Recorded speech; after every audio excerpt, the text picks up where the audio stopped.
What is up, my frosty brethren? My name is Arctic, and today you guys get to watch the very first condensed version of Frag Logic. This is episode number 104. Skyllus and I talked about Microsoft and their first attempt at really honing in on gaming with Windows 10.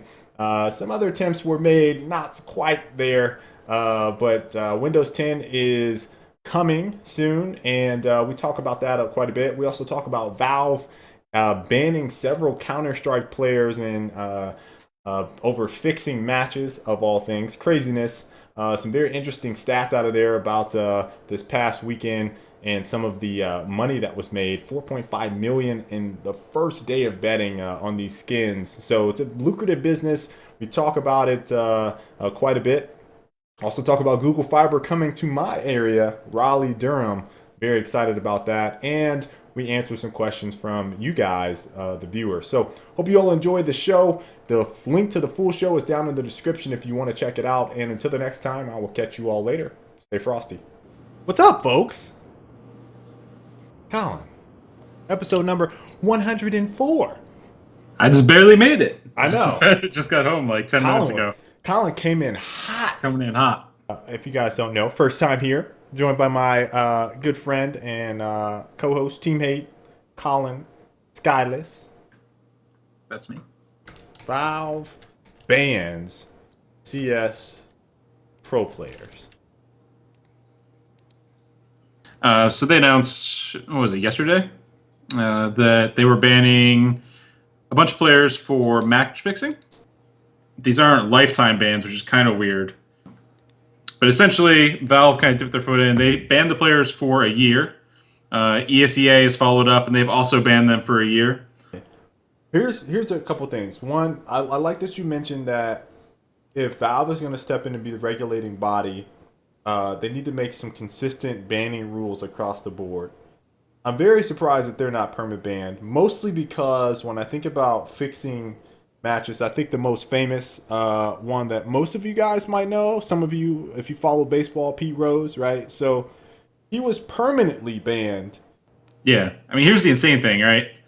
$4.5 million bet on matches for CSGO on Friday alone for the tournament. Right. You figure, like, conservatively, there's what, maybe 10, I'll say 10 million. Like, it was really like a 3-day tournament, so right. It's probably higher than that. It wouldn't surprise me if it was higher during the finals day as well. Finals, exactly. So, like, we'll say 10 million, though, just to throw a number out. $10 million bet in CSGO skins, which you can sell. Like, they sell, like, you might sell a little bit under value or whatever, but you can sell it pretty quickly. You can move that merchandise and get the actual cash. And really, it really is just basically a cash bet, just not with that legal ramification, thankfully, for those guys. So $10 million. And put that in perspective, the winners of the tournament got 25 grand. Of course you're going to fucking match fix. Of course you're going to bet on your games. You're going to bet against your team. You know, like, if the amount that you can make by betting on matches dwarfs the amount that you can make by having to win a tournament against all the teams, you're going to have problems. Yep. And, like, the earnings for professional players hasn't kept up with, like, the increase in the scene and the spectator aspect. I think the large reason why you don't see it as much in baseball or football is those guys are making bank. Making bank. Like, they would be risking way too much if they try to do that. And, like, just looking at gaming, like, it's going to be a really big problem. It's going to continue to be a big problem if the betting aspect becomes an issue. And really, like, CSGO has a unique issue there because the other games haven't caught up to that point because they don't have the skin. They don't have the skin factor. Yeah. Like, CSGO also has cash sites that you can bet on, just like you would any sports, horse racing, so on and so forth, any actual gambling service. But those kind of services haven't caught on nearly as much or in terms of being able to flip a profit reliably as the CSGO skin scene has. So CSGO is kind of ahead of the curve in that regard. But yeah, like, they're going to be tempted like crazy, especially a North American team that was unlikely to get in the money at X Games. Like, if they'd been at X Games, they would have struggled. Yep. If they'd been at any of these tournaments, they would have struggled to get top 4, to get in the money. Like, it's really fucking hard. And it's so much easier just to throw a match and make money. Like for me to say I don't blame them, it would be one thing. Like, obviously, morally, there's a huge amount of issues with what they did. Right, right. But at the same time, it's like financially and logically, if I was struggling to pay rent that month, I'd be like, whew. Google Fiber just started, basically 5 years ago, right? And has, for the most part, scared AT&T, Time Warner, and Comcast shitless. Scared them out of their minds right now. Every city that they've gone to and announced fiber, what ends up happening is there's like a trickle down effect, and right now, and I'm waiting for it. Colin, I'm waiting for it. Are you waiting for your free 50 meg upgrade? We're gonna get an email in probably like 3-4 weeks from Time Warner that's gonna say something along the lines of, "Hey, we heard that you guys want faster internet. We're gonna upgrade our speeds and add blah blah blah. You don't have to pay a dime. We're just gonna do it." Yeah. Make Windows 10 the best thing you've ever had in terms of operating systems. One of the quotes that I got from it was that they want this symbiotic relationship between your Windows 10 PC and your tablet or your phone or your gaming system.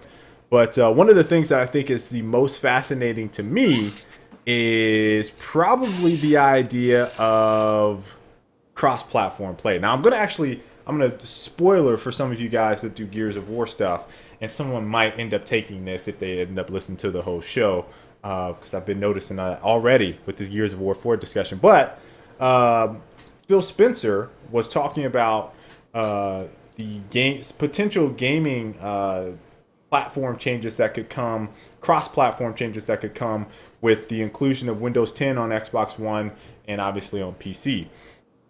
Fable Legends was something that was mentioned as being a cross-platform game that they're going to be able to have. I think the gameplay there allows it to kind of shine in that environment. But then he also did a contrast. It was like, hey, don't forget, we actually tried this before with Shadowrun, and it was just okay. I think that's literally what he said. He said okay. It was just okay. So it seems like, and this is where the Gears of War thing comes in, it seems like they're actually thinking about how they can incorporate some of these big titles into the PC. And he mentioned Gears of War cross-platform play and saying, yeah, sure, we have to think about this smartly. Maybe we can have Gears of War cross-platform play, but instead of it being PvP, maybe we say, hey, Horde mode is a playlist that you can opt into and play with both PC and console people. Oh, you want to play in a playlist that's PvP? You're probably going to have to go console exclusive on that. We don't want PC players playing against the Xbox players in that situation. So they'd specifically flag the playlist. Exactly.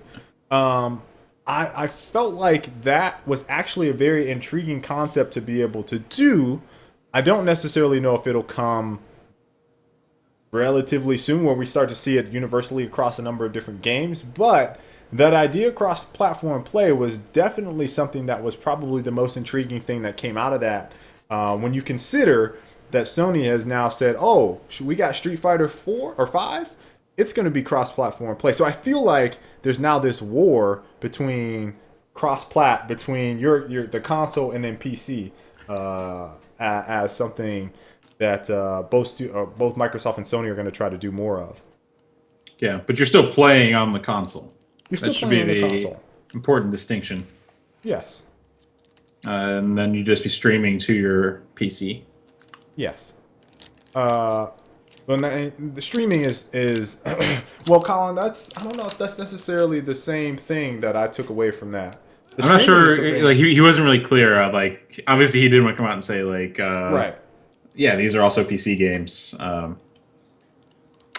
But I got the impression that he was talking about streaming. Just streaming? Because if you're playing like the idea is that if you can stream your game to your PC, you probably want to be playing with keyboard and mouse, right? Yeah, of course. Generally, if that's probably what you're trying to do. So I think that should mean that you're able to use keyboard and mouse with Xbox One games where supported.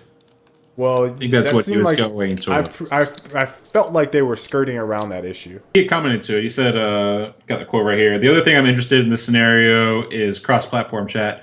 We have a lot of people that get into parties and just start chatting, even though they're playing different games at the same time. And I think that also carries over into PC. So I can see where they were, like, it's top priority for them. But yeah, like we just do it. Like we'll hop in Skype and just go play whatever, right? Like usually on our PC if we can, but if we don't have that option because of our headphone situation or whatever, then We'll hop on Skype Xbox. for Xbox as the last resort.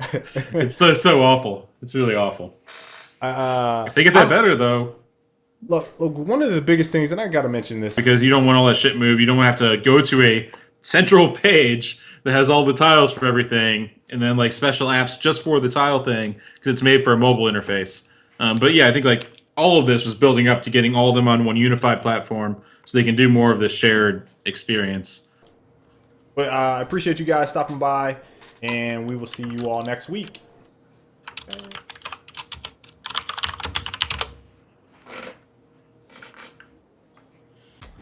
Well, you're here, made it this far. Leave a like if you enjoyed the video. I really appreciate it. I think all of my brethren would appreciate it. Leave a like. Help spread the word. Subscribe if you've not already. And we have a lovely video right there. Check that on out.